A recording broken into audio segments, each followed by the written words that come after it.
Aujourd'hui, le 26 octobre 2024. Première lecture. Celui qui est la tête, c'est le Christ, par lui tout le corps poursuit sa croissance. Lecture de la lettre de Saint Paul apôtre aux Éphésiens. Frères, à chacun d'entre nous, la grâce a été donnée, selon la mesure du don fait par le Christ. C'est pourquoi l'Écriture dit: il est monté sur la hauteur, il a capturé des captifs. Il a fait des dons aux hommes. Que veut dire, il est monté?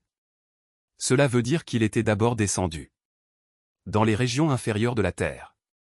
Et celui qui était descendu est le même qui est monté au-dessus de tous les cieux, pour remplir l'univers. Et les dons qu'il a faits, ce sont les apôtres, et aussi les prophètes, les évangélisateurs, les pasteurs et ceux qui enseignent. De cette manière, les fidèles sont organisés pour que les tâches du ministère soient accomplies et que se construise le corps du Christ, jusqu'à ce que nous parvenions tous ensemble à l'unité dans la foi et la pleine connaissance du Fils de Dieu, à l'état de l'homme parfait, à la stature du Christ dans sa plénitude. Alors, nous ne serons plus comme des petits enfants, nous laissant secouer et mener à la dérive par tous les courants d'idées, au gré des hommes qui emploient la ruse pour nous entraîner dans l'erreur. Au contraire, en vivant dans la vérité de l'amour, nous grandirons pour nous élever en tout, jusqu'à celui qui est la tête, le Christ. Et par lui, dans l'harmonie et la cohésion, tout le corps poursuit sa croissance, grâce aux articulations qui le maintiennent, selon l'énergie qui est à la mesure de chaque membre. Ainsi le corps se construit dans l'amour. Parole du Seigneur. Nous rendons grâce à Dieu. Psaume. Dans la joie, nous irons à la maison du Seigneur. Quelle joie quand on m'a dit: nous irons à la maison du Seigneur. Maintenant notre marche prend fin. Devant tes portes, Jérusalem. Jérusalem, te voici dans tes murs. Ville où tout ensemble ne fait qu'un. C'est là que montent les tribus du Seigneur. C'est là qu'Israël doit rendre grâce au nom du Seigneur.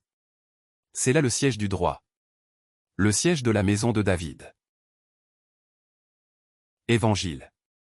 Si vous ne vous convertissez pas, vous périrez tous de même. LC 13, 1-9. Alléluia. Alléluia. Je ne prends pas plaisir à la mort du méchant, dit le Seigneur. Qu'il se détourne de sa conduite, et qu'il vive. Alléluia. CFZ 33, 11. Évangile de Jésus-Christ selon saint Luc. Un jour, des gens rapportèrent à Jésus l'affaire des Galiléens, que Pilate avait fait massacrer, mêlant leur sang à celui des sacrifices qu'ils offraient. Jésus leur répondit: pensez-vous que ces Galiléens étaient de plus grands pécheurs que tous les autres Galiléens, pour avoir subi un tel sort? Eh bien, je vous dis, pas du tout. Mais si vous ne vous convertissez pas, vous périrez tous de même. Et ces 18 personnes, tuées par la chute de la tour de Siloé, pensez-vous qu'elles étaient plus coupables que tous les autres habitants de Jérusalem? Eh bien, je vous dis, pas du tout. Mais si vous ne vous convertissez pas, vous périrez tous de même. Jésus disait encore cette parabole. Quelqu'un avait un figuier planté dans sa vigne.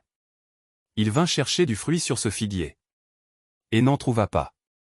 Il dit alors à son vigneron: voilà 3 ans que je viens chercher du fruit sur ce figuier, et je n'en trouve pas. Coupe-le. À quoi bon le laisser épuiser le sol? Mais le vigneron lui répondit: Maître, laisse-le encore cette année, le temps que je bêche autour, pour y mettre du fumier. Peut-être donnera-t-il du fruit à l'avenir. Sinon, tu le couperas. Acclamons la parole de Dieu. Louange à toi Seigneur Jésus.